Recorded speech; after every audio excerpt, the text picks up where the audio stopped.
Speaking of hitches, let's hitch our way on to another show that aired on Friday night. Rampage, although only 1 hour compared to the 2 hours of pain that is SmackDown. What did you think of the 1 hour of Rampage? Well, they again put a hitch in their get-along. Speaking of hitches, this was 2 programs. This is the real program, and then this is whatever they're doing. I don't understand.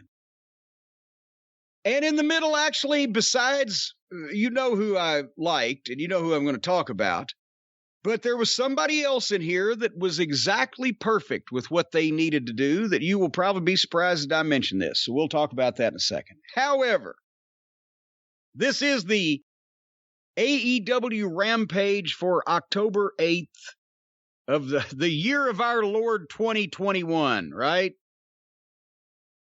And again, as soon as they go on the air, they've got a nice crowd and a nice building, and they got the pyro and etc. But suddenly you hear Excrement's voice as he is the announcer who does the show billboard at the top of the program. Tonight, we're going to see blah, blah, blah, blah, blah. Because he sounds constipated. The words hurt coming out. There is no flow nor a tone of authority or assertiveness. It's like he's reading these bullet points as fast as he can. But anyway, I'm going to go ahead and destroy the formatting here. The first match was CM Punk versus Daniel Garcia. I know everybody said, holy shit, it's come to this now. It's Ric Flair versus Vernon Deaton. No, see, I'm not thinking that about Daniel Garcia. I know that's what you think. No. But no, in all honesty, though, it is the reason why Punk was wrestling on this program is because the ratings have been going down when Punk don't wrestle on a program. But the problem, besides the formatting, which we're going to talk about in a second, I understand what they're trying to do. They're trying to get some eyeballs on this show. They need to have an excuse for CM Punk to be wrestling on this show, but they can't give away, dream matches on Friday Night Rampage. And they're trying to serve the master of the ratings and etc. But at least if you're gonna do it, format the fucking thing right. I understand and am with you why, and he did a perfect job of it, which we'll discuss, why this needed to happen. But this was the formatting. You come up on the program with the crowd pans and the pyro and the stage and the announcer billboarding tonight, units when it's Friday night, you know what that means, blah, blah, blah. And instead of going out of that, like Mussolini and Vaseline, instead of going to that, you go to a goddamn 3-way split screen with Mark Henry, CM Punk, and Daniel Garcia with 2.0. And you drop most of the crowd audio out. You could still hear them slightly reacting to it, which is actually even worse because you got them to be up for the show open, and instead of going right into that fucking entrance, because remember, it's 10 o'clock on fucking Wednesday night when they're at least, or after when they're taping this. So you had them up for the open. You could have segued right into like Mussolini, and you could have kept them fucking what? You know that's not the name of the song, right? I'm aware of that. Okay. You could have segued right into that, and you could have kept them up. And then instead of having the split screen where the canned comments, Punk said what he needed to say. So did the other guy, but they were canned comments that now the TV audience has seen and heard. He's seen CM Punk, and they've heard him talk. The audience in the arena, because they did Dynamite there before, has seen him come out once and has heard him talk live, and now has seen him on the screen right before he's going to come out again. You fucking lost your momentum. You slowed all the energy down. the split screen is normally done for the main event. You can argue this is the main event. Well, if they did it for that one, then they also did it for the real main event on this show, which stunk. And besides that, if you're doing it for this just because it's the main event, then you're doing that because that's what you normally do, and who gives a fuck? The point is, boom, from announcer billboarding with the crowd pans, people are up in the pyro, like Mussolini, here comes fucking Punk. Now the people are seeing Punk in the building. For the goddamn people in the building, I don't think it makes a shit whether they hear from 2.0 or Daniel Garcia, but if it was so important for the building, you could have played that in a break so that the match would be set up before you're on television. Then, when Punk is 2/3 of the way to the ring, then you fly in the heels saying they're 30 seconds worth of shit in a box while you're still watching Punk crowd surf and do whatever the fuck he wants to do. Well, he's coming out for a match, so he's not going to crowd surf, but he's got his game face on. Then you fly the heel box out, and if you want to Punk to give them a little validation and bring them up in the fans' eyes, the heels he's about to work with, by talking about them, then let him grab the microphone and say, okay, now Garcia and your big bad ass and those two fucking discount nasty boys, bring your fucking asses on out here, and I'm going to walk the dog on all three of you. And then the people there that are, now they're waking up at 10:15. Oh, shit, yeah. And then here comes the heels entrance. That, to me, would keep your fucking momentum up. Because, again, in addition to format issues, this is another effect of doing two shows in the same night, and you've just seen everything that anybody can do on Dynamite, and now it's after 10 o'clock in the building, and they've been sitting there for 3 or 4 hours, and they've got to watch Rampage. But the idea of this match was obviously to bolster the ratings, and I understand what they're doing, and I've, can sympathize, been in the situation, but you can't make too many withdrawals from your Goodwill account at the bank before you cheapen the occasion, and it's, instead of, Punk's wrestling on TV, it's, Punk's wrestling on TV again? That's what the line you got to walk. But what do you think of my formatting? I mean, you're right in the sense that you're right, but you're wrong in the sense that I treat this like it's the Friday night AEW show, and unfortunately, that's, I think, the way a lot of the audience is treating it, and I didn't think too much of it. I also don't know what they're going to do with Mark Henry if they don't have him doing these segments.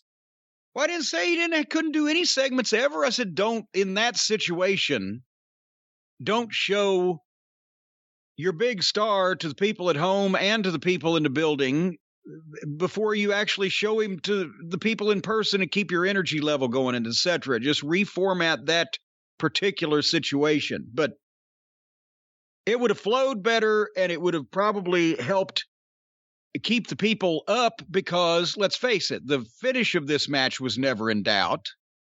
They were, I'm sure, glad to see CM Punk wrestle, but it's not like they were worried about his welfare in this. But then again, they had a tremendous... I've got to go back because we got so many new listeners. I've explained this before. I'm going to try again. Everybody these days has the best match possible they can with their opponent, no matter who their opponent is or how their opponent has been presented to the audience they're in front of. It's like guys sit down and say, okay, I am a main event guy in all of the independent promotions, and I travel around, and I'm usually in a main event wrestling with other guys that are fairly well known, whatever the case. And this other guy that I'm sitting down with to talk about our match, he wrestles in the first match of most independent promotions and generally doesn't win. But boy, he's a heck of a wrestler. So we're going to have the best match that we can possibly have out in front of those people tonight, which is stupid.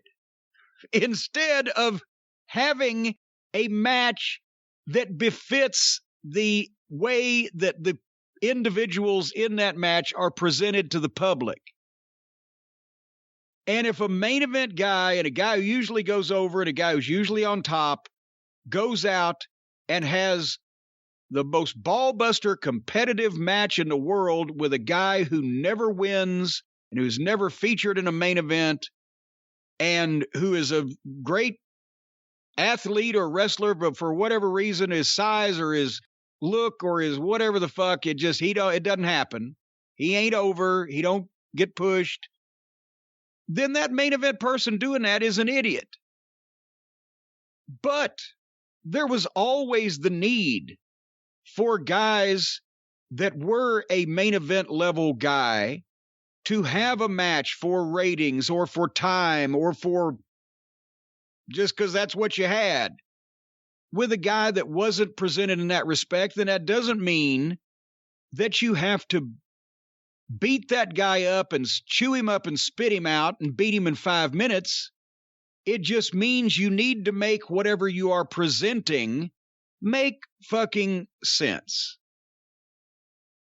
And the way that Punk did this and got 10 minutes or however long they went with a guy who is a good athlete, is a recent acquisition of the roster, has not been in any pay-per-view main events or held any titles or whatever, but he's got 2 heel stooges with him, and he apparently is pretty good at listening. And so therefore, Punk had a match that a main event star would have with this guy. It made sense, and it still made him look better because it's the best match that Daniel Garcia has ever had a chance to have on this program. He didn't get to do everything he's ever learned, but it's the best, most coherent, most logical match he's ever had with the biggest star he's ever been in the ring with. So that's the point I'm trying to make, is that for at least Punk understands he doesn't need to go out there and get this guy over by having this guy kick his ass in a completely preposterous fashion that nobody believes for the first 5 minutes, because that would stink. They had a match. They started with a finger lock. It's been so long. Welcome back, old friend. They did a little wrestling and struggled into a 1 tackle spot.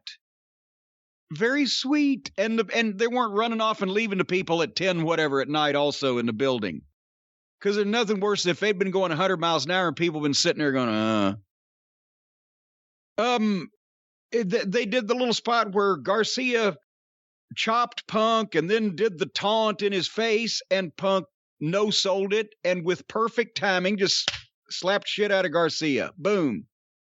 And then he gets pops from the people with 2 scoop slams. And then Garcia foils the 3rd one. And then amazingly, the heel stooges at ringside interfered and pulled Punk's leg for the heat spot, and they wrapped Punk's leg around the post. Now, the main event star that's not really been taking this guy completely seriously and or is more pissed off at his obnoxiousness than has been wounded, suddenly the helpers at ringside have wrapped his leg around the fucking ring post, and he's got a reason to sell for this fucking guy in a believable fashion. Imagine that. So they go to the break with that. When they come back, again, they'd paced the first segment perfectly because Punk clearly controlled everything and wasn't being tested. But then, after Garcia mostly gets his ass kicked for 5 minutes, the Stooges have to help him. Now Punk's leg is hurt. This guy may have a chance in story, even though all the fans that are so smart they can sit down on an ice cream cone, tell you what flavor it is in the building, know Punk's not going to get beat. They're telling the proper story. Punk is doing the right thing here. And Garcia works on the leg, and Punk sells his ass off. And did you see Garcia got not only a good pop, but an oh shit pop from the fans there with the old sit drop on the leg, because nobody does it anymore. And it looked like they thought he'd broken Punk's leg. I wish that Garcia knew the spinning toe hold. If he'd have busted that out, people would probably hit the ring. Anyway, Punk fights back. Garcia hits chop block. I've never seen somebody actually work a match on AEW television like this. where they're actually working. Garcia misses a drop kick in the corner. Punk has time to recover. Garcia goes for the single leg. Punk hits him with the short knee lift, which he sold well, so the people reacted to it. They could see. They stood and traded. It wasn't the you hit me and I'll hit you. It's they're doing the 1-2, 1-2. It's still maybe a bit overdone at this point. I love the classic 1-2, 1-2 on a real bloodbath. But Punk was able to fight back, still selling the leg, hit that one-footed drop kick, neck breaker, a knee lift. Somehow Garcia got under him, got an angle slam, which I thought was a little too much for Garcia there. But Punk came back with a clothesline, got a nice 2 count. They got the Punk chant going, signaled for the go to sleep.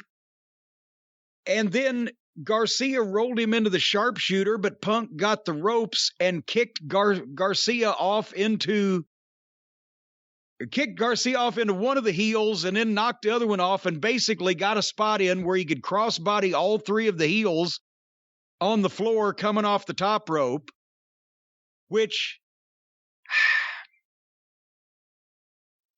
okay, I appreciate that he can still do it, and also that he wanted to show the people he could still do it, and it was built to where it was in the right spot in the match.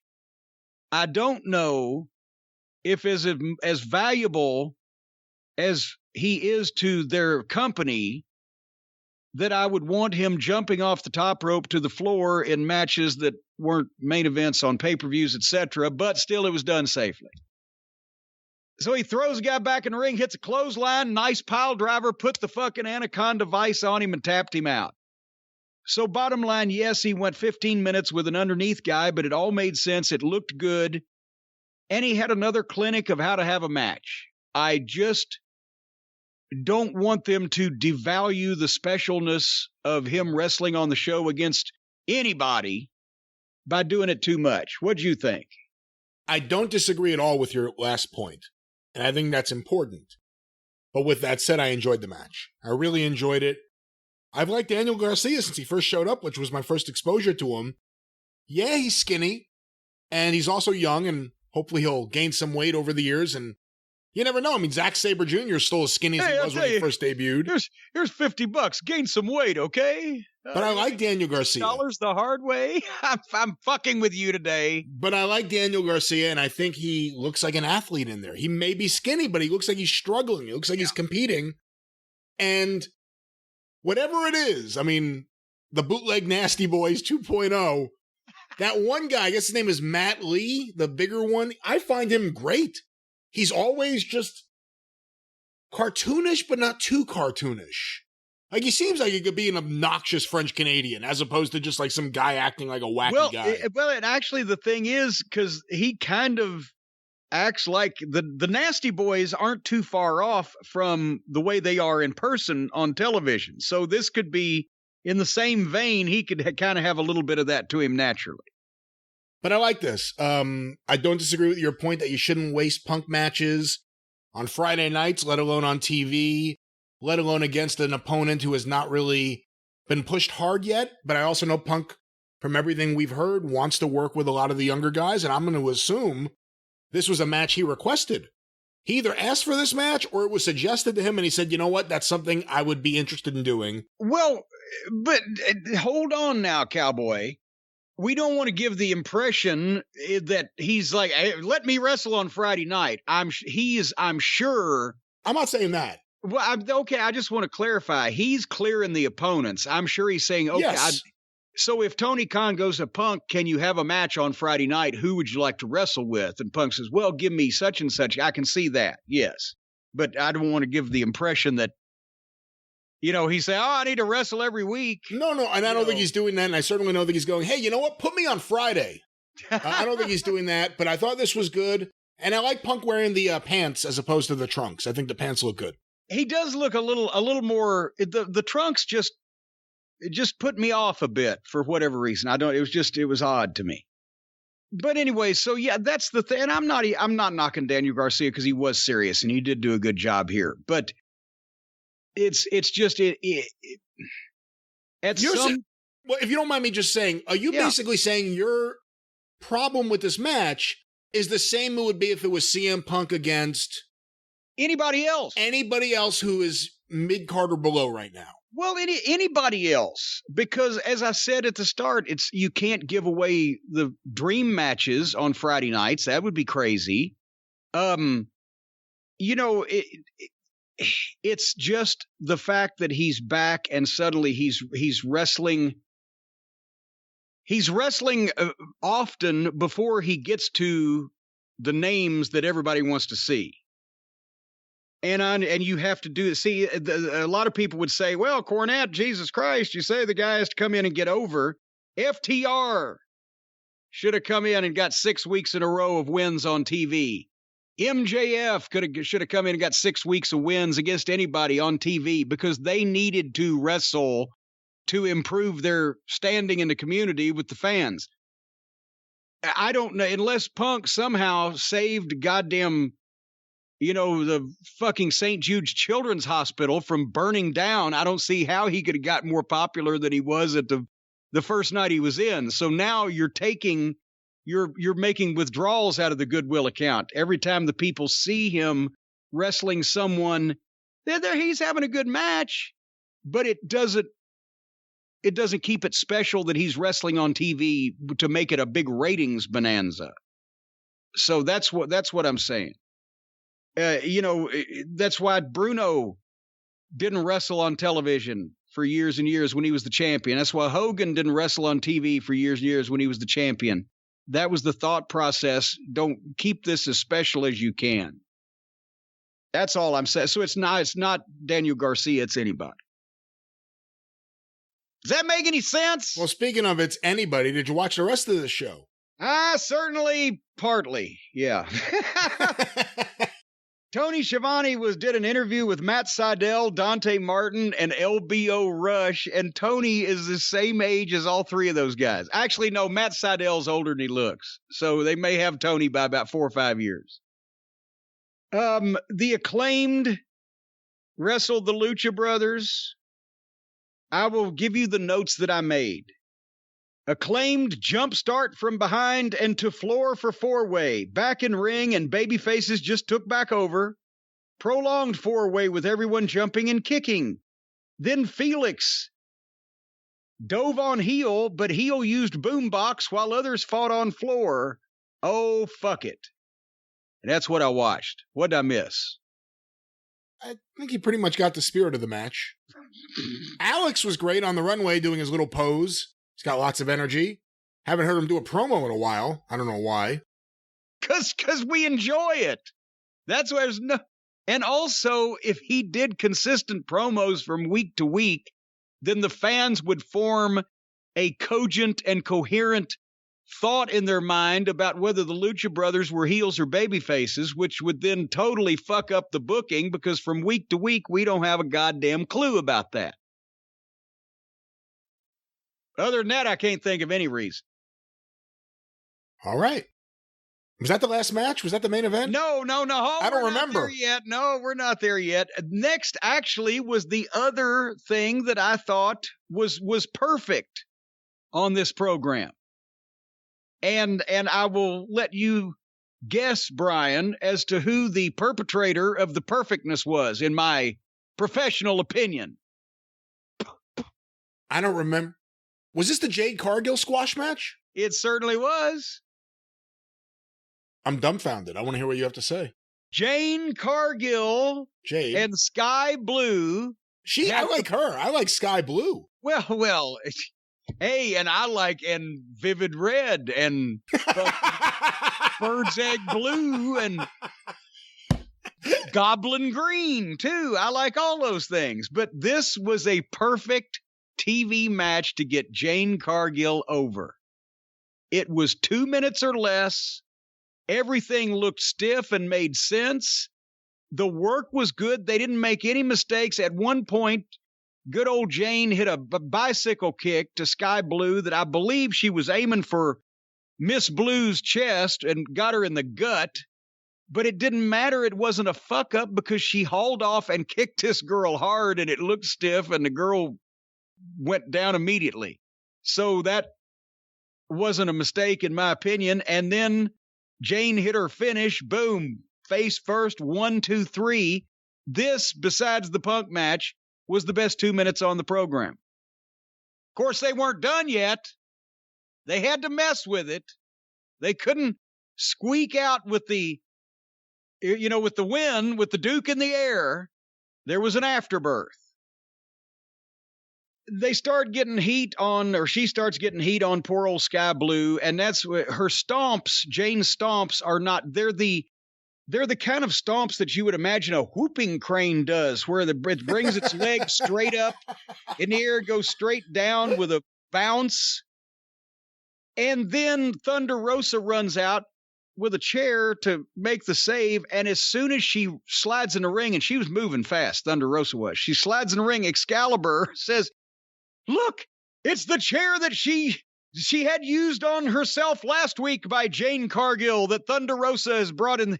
It was a plain black folding chair. Last week, they were at a completely different building. Are we to believe, and is excrement alleging, that Thunder Rosa was so mad about Jane hitting her with that chair that she took the chair, took it back to the hotel with her, took it on the shuttle to the airport and bought a ticket or sent it Delta Dash or whatever and flew it all the way home with her, kept it for a week, and brought it to this fucking building here on the other side of the country?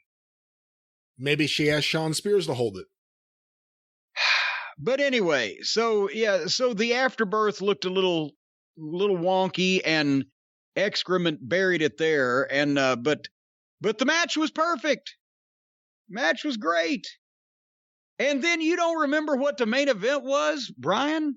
I was getting tired. I'm sure as soon as you say it, I'll remember why I don't remember it. What was the main event? There was Mark Henry's second appearance on the split screen. Now here it was fine. They were already in the show, and whatever they did, they were not going to make this match coming up any more exciting or increase the anticipation level. They could have dipped these guys in nuclear uranium, fucking radioactive goddamn isotopes. They could have set them on fire. They could have launched them into space on a space shuttle. They could have done whatever. They were not going to slow down or speed up the momentum of the show, either one at this point. So they had a split screen with none other than Starks, Hobbs, and Hook, and Starks' opponent, Brian Cage. I remember now, yes. You remember now. And they had a match that they announced as no count out, no disqualification, anything goes for the FTW title in a Philly street fight. Ricky Starks versus get my rotten looking shit in Brian Cage himself. And I wrote, to quote the late great Percy Pringle, "Oh, sweet Jesus, no." And this is the one I didn't watch. And that was the show. So you went to sleep on it, and I ignored it on purpose. I was dozing off by that point. I love Ricky Starks. I love Team Taz. Brian Cage really just doesn't do it for me, and I thought they were done with Brian Cage, actually, because I thought they were doing something with Punk. I don't have any idea, but Hold on, is Punk done with Team Taz? Well, I don't know. I guess you'd have to ask him, wouldn't you? Hey, CM. Maybe he feels like that his win over Powerhouse Hobbs validated his opinion in their disagreement. But I didn't even not watch this because I knew Cage was going to stink, because I like Ricky Starks. I didn't watch this because Philly street fight, no DQ, no count out. Furniture, chairs, chains, bottles, rocks, bricks, sticks, pots, pans, tin cans. I do not want to see any more of that. I feel that's what you see at a wrestling show when you go to the concession stand now. The concession stand employees are hitting each other over the head with the chairs and the tongs and the spatulas. It's that common. You go to the bathroom. You're in the bathroom. You're trying to take a piss or maybe take a Russo. And all of a sudden, people break out into a brawl with plungers and plumbing implements and goddamn toilet paper. It's a goddamn, what the fuck? It's a novelty now when guys have an entire match hand to hand with no gimmicks, no foreign objects.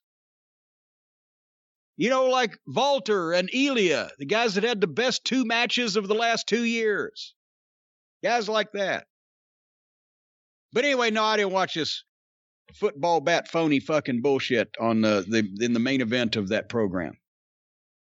Well, I can't really tell you anything else about it other than to say I know that there were mixed reviews. Some people thought that you have to enjoy this match, and some people thought that if you didn't enjoy this match, you must be nuts.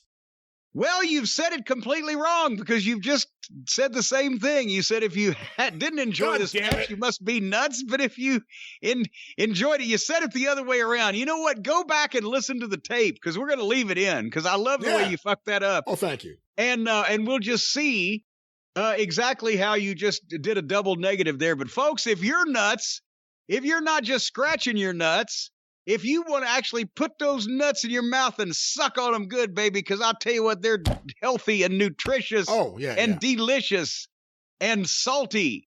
Put them in your mouth and suck on them.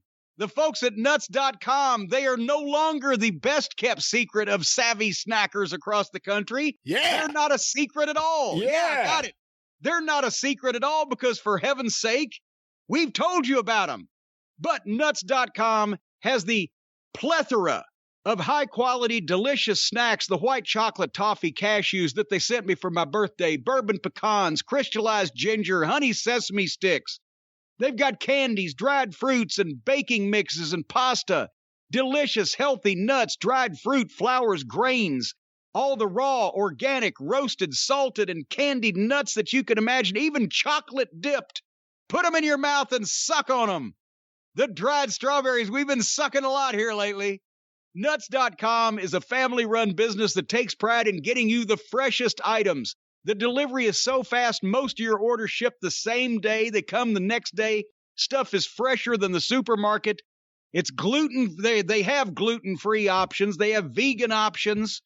They have all kinds of tasty options. And the best part about it is you will satisfy the whole family.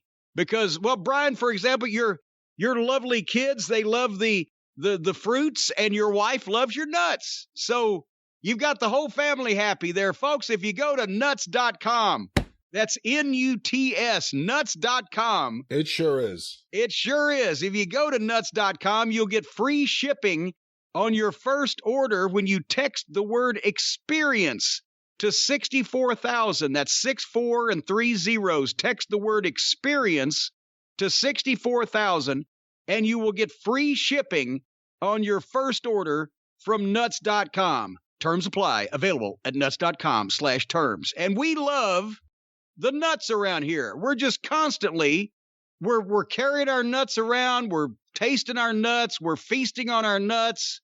We're just checking to make sure our nuts are still there in the Last Manor and the Castle Cornette. The first thing we think about in the morning and the last thing we think about when we go to bed at night is our nuts.